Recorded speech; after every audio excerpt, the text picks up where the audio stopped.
Si vives en Estados Unidos o Europa, es muy probable que cuando escuches la palabra criptomonedas pienses inmediatamente en un gigantesco casino digital, un lugar caótico de especulación pura diseñado por y para aquellos que intentan hacerse ricos de la noche a la mañana. Y honestamente, viendo los titulares es fácil entender por qué, pero si viajas al sur global, a países que en este momento están siendo azotados por la hiperinflación y el colapso absoluto de sus monedas locales, la historia cambia radicalmente. Allí las criptomonedas no son un juego de niños, son literalmente la única tubería financiera que sigue funcionando.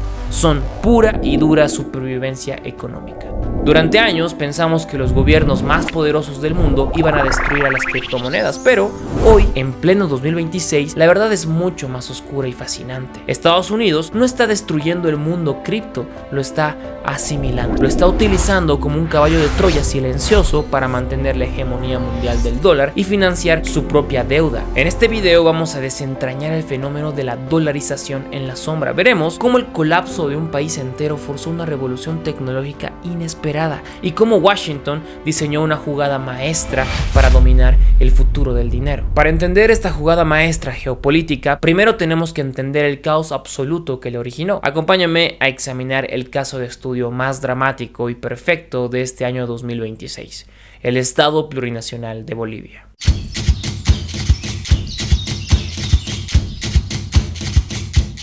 Vengo de los yungas, vengo a conquistar. Traigo mis canciones, ritmo original. Somos bolivianos de todo corazón. Gritemos al mundo por nuestra libertad. ¡Eh-oh-eh! ¡Eh-oh-ah! ¡Eh-oh-eh! ¡Eh-oh-ah!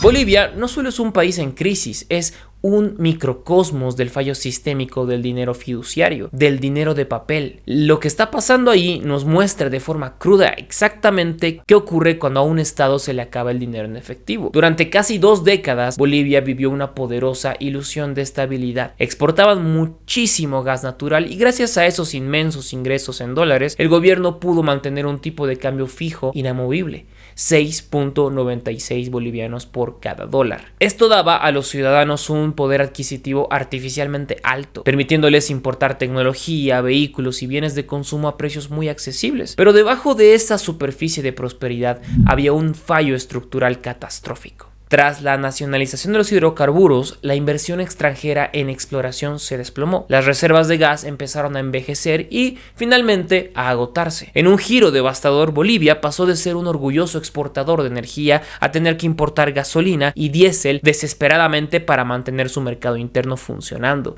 Y aquí es donde la matemática económica se vuelve implacable. El Estado se vio obligado a comprar combustibles a precios internacionales altísimos y venderlos a su población a precios fuertemente subsidiados, inferiores al real, para evitar estallidos sociales. Para financiar esta diferencia abismal y simultáneamente defender a toda costa ese tipo de cambio fijo del dólar, el Banco Central de Bolivia empezó a quemar sus reservas internacionales de forma sistemática. Las cifras documentan una hegemonía financiera sin precedentes en la historia moderna de la región. Las reservas internacionales netas, que habían alcanzado un pico de aproximadamente 15.000 millones de dólares en el año 2014, sufrieron un colapso continuo. Para este periodo entre 2024 y 2026, los reportes confirmaron que la porción líquida de esas reservas, es decir, las divisas en efectivo disponibles para operaciones inmediatas, se redujo a un estimado de apenas 50 millones de dólares. Esto representa una caída superior al 99% de la liquidez en moneda extranjera de la nación en tan solo 10 años. Con las bóvedas vacías, el país literalmente se quedó sin dólares. Cuando a un país se le acaban los dólares, la economía real se asfixia y las repercusiones a nivel de calle son brutalmente tangibles. Al no haber dólares oficiales en las bóvedas del Estado, los ciudadanos y las empresas desesperadas acuden al mercado informal. El resultado es un mercado paralelo de divisas sumamente activo, donde el tipo de cambio llegó a fluctuar entre los 13, los 15 y hasta los 20 bolivianos por dólar, más del doble de la tasa oficial ficticia. Esta divergencia cambiaria se traduce inmediatamente en una inflación importada devastadora, erosionando de manera fulminante el poder adquisitivo de los salarios. Y esto generó dos medidas del dolor extraordinarias que ilustran perfectamente el colapso del dinero soberano. La primera es la asfixia digital y operativa. Para evitar que los pocos dólares que quedaban salieran del sistema, las instituciones financieras bolivianas impusieron restricciones muy severas. Imagina que tu banco establece límites estrictos que te permiten usar tarjetas de crédito o débito para transacciones internacionales por un máximo de entre 35 y 50 dólares al mes. Además de comisiones bancarias por giros al exterior que han llegado a superar el 100% del valor de la transacción. Para el sector corporativo y los emprendedores, un límite de 35 dólares mensuales equivale a un aislamiento total de la economía global. Negocios locales reportan la imposibilidad de pagar campañas publicitarias en plataformas digitales o servicios de alojamiento en la nube o incluso materias primas esenciales. La segunda métrica es aún más visual e impactante en el día a día de las familias. La reducción del pan de batalla. Este pan crujiente es el alimento básico indispensable en la mesa boliviana. Durante casi 2 décadas, el Estado logró mantener su precio congelado en 50 centavos de boliviano, aproximadamente 7 centavos de dólar. Sin embargo, Bolivia produce menos del 25% del trigo que consume. Cuando el país se quedó sin divisas para pagar a los proveedores internacionales, las importaciones se paralizaron. Atrapados entre la prohibición gubernamental de subir el precio de venta al público y el encarecimiento astronómico de los ingredientes en el mercado libre, los panaderos recurrieron a encoger el producto.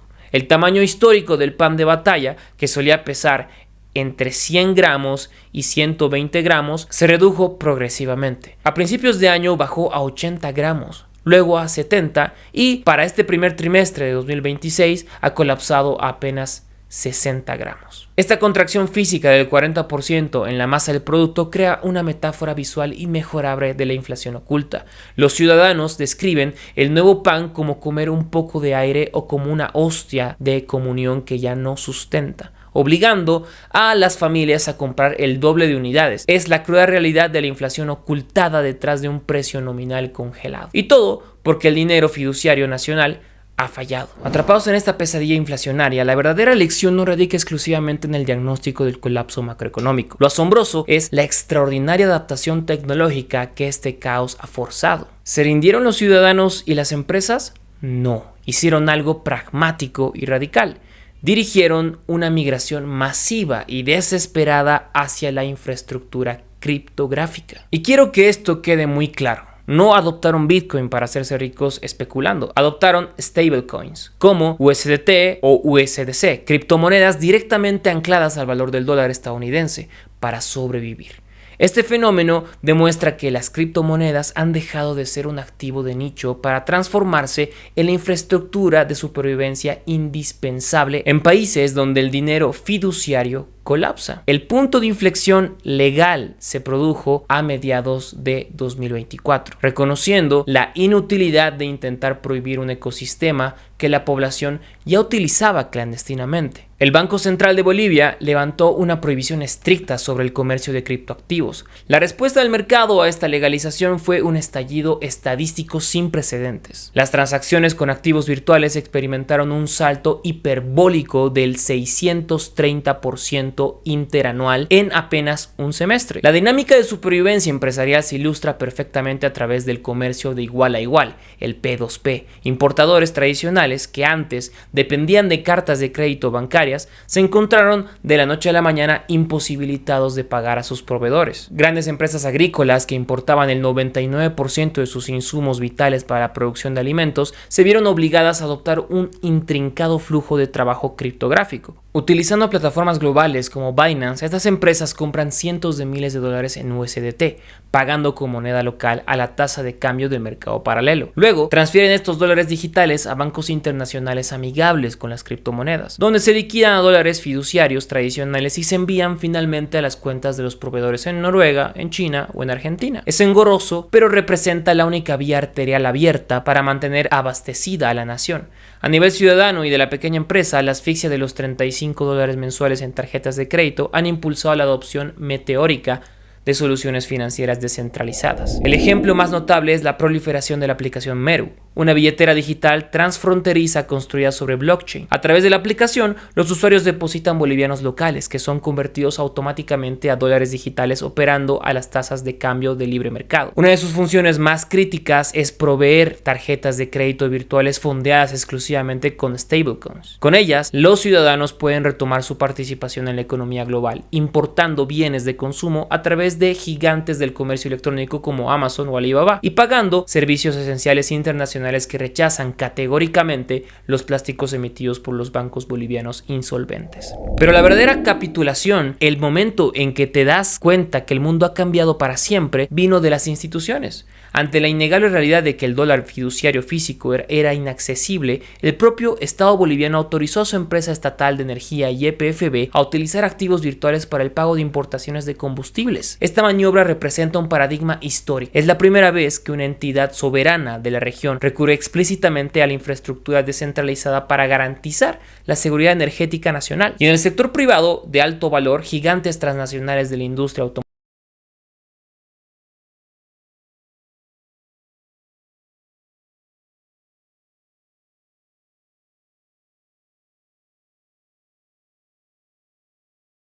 servicios y repuestos.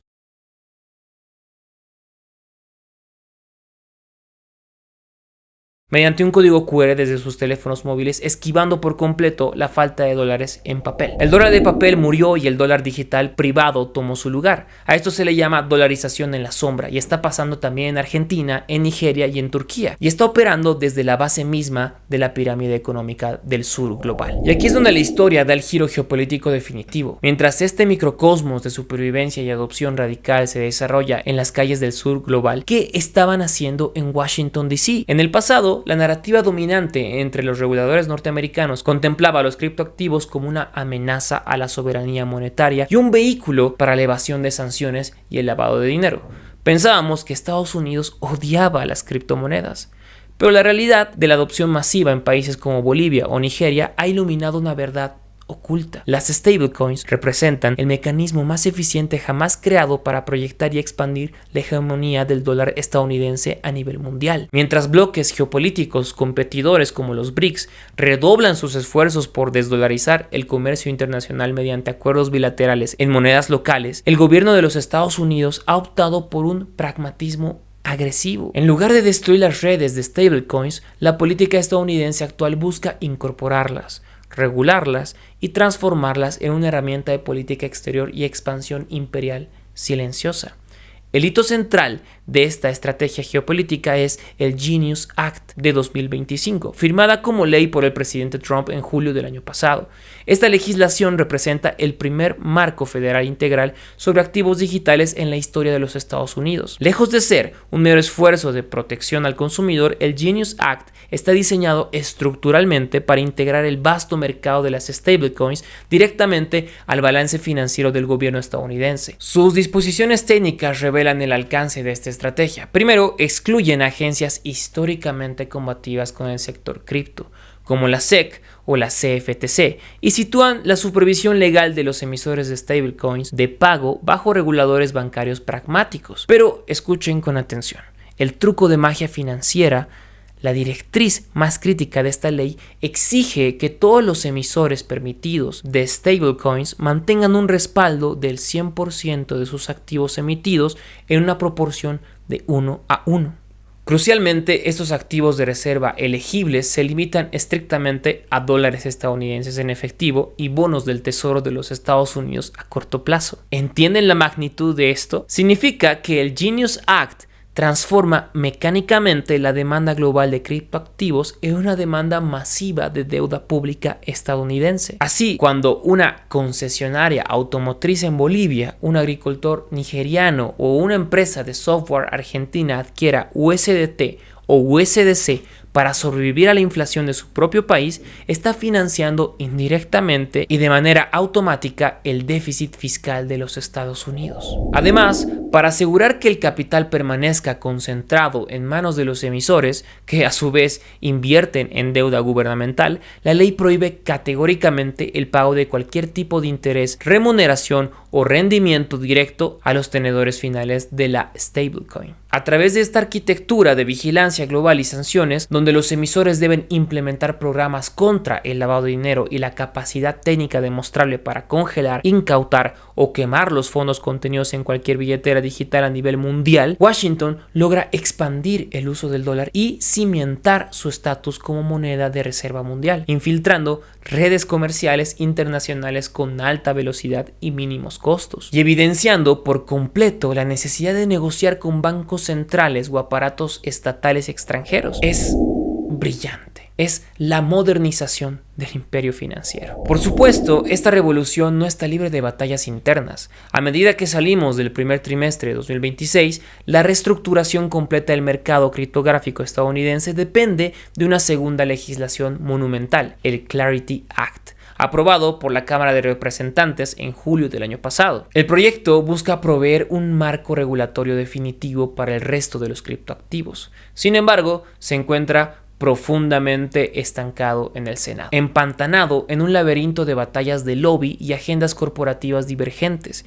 Este estancamiento legislativo revela una guerra civil corporativa dentro del imperio financiero, el choque entre los intereses de la banca tradicional y los innovadores criptográficos. El conflicto central que paraliza el Senado radica en la regulación del pago de rendimientos sobre las stablecoins, aunque el Genius Act prohibió explícitamente a los emisores pagar intereses a los usuarios. La industria criptográfica ha utilizado zonas grises regulatorias para ofrecer rendimientos derivados a los clientes que mantienen sus saldos en plataformas de intercambio. La banca tradicional, encabezada por la Asociación de Banqueros Estadounidenses, hace un lobby feroz para prohibir totalmente cualquier tipo de pago de rendimientos sobre stablecoins por parte de plataformas no bancarias. Argumentan que permitir a los exchanges ofrecer cuentas en stablecoins financiadas por el diferencial de los bonos del tesoro constituye un arbitraje regulatorio peligroso que amenaza con provocar una fuga masiva de liquidez minorista hacia el ecosistema cripto. Por el contrario, líderes de la industria cripto argumentan que las restricciones propuestas están diseñadas exclusivamente para proteger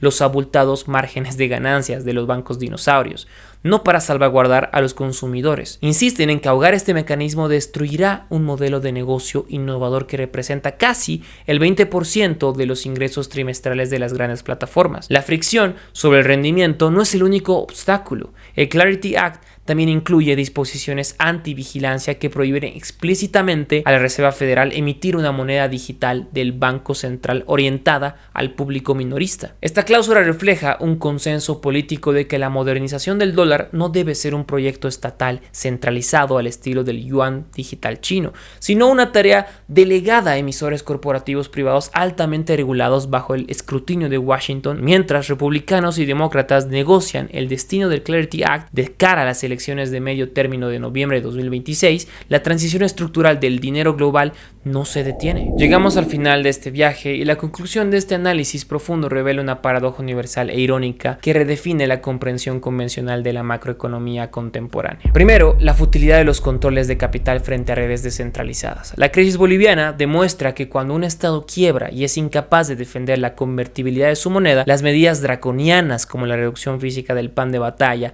y la asfixia del crédito internacional a $35 mensuales solo logran acelerar la adopción de tecnologías subversivas. El capital y el comercio encontrarán siempre, pero siempre, la vía de menor fricción. Segundo, la institucionalización de la dolarización en la sombra. El patrón observado en naciones como Argentina, Nigeria, Turquía y Bolivia confirma que la transición hacia los dólares digitales emitidos de forma privada es un proceso orgánico, impulsado desde las bases ciudadanas por la necesidad de evadir la inflación fiduciaria. Esta dolarización desde abajo ocurre a una velocidad asombrosa, eludiendo por completo los bancos centrales locales.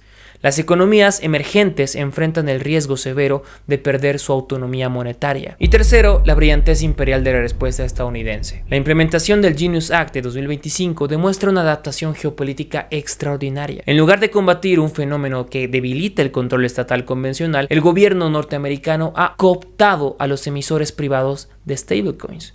Esta maniobra asegura que el meteórico crecimiento de la economía criptográfica a nivel mundial funcione simultáneamente con un colosal mecanismo de financiamiento de la deuda soberana estadounidense. En suma, en las calles de un país azotado por la inflación, usar una billetera digital es un acto de supervivencia y de innovación ciudadana, pero simultáneamente, en los corredores del poder norteamericano, ese mismo acto se legisla y regula como el diseño definitivo para perpetuar la hegemonía del dólar estadounidense. Las stablecoins no destruyeron al dólar, lo evolucionaron. Transformaron la crisis de las naciones sin dinero en el combustible perfecto para la economía del imperio. Y ahora, la pregunta es para ustedes. ¿Creen que esta dolarización en la sombra acabará destruyendo las monedas locales de los mercados emergentes para siempre? ¿O surgirá una alternativa real a esta hegemonía digital de Estados Unidos? Déjenme su análisis en los comentarios, los leo siempre. Si este nivel de investigación geopolítica y económica te ha hecho ver el mundo desde una perspectiva completamente diferente, apoya ese trabajo con un like. Es fundamental para que el algoritmo difunda esta información. Y si no quieres perderte el próximo análisis profundo sobre cómo funciona realmente el dinero, la tecnología y el poder en este siglo, suscríbete y activa la campana. Nos vemos en el próximo video.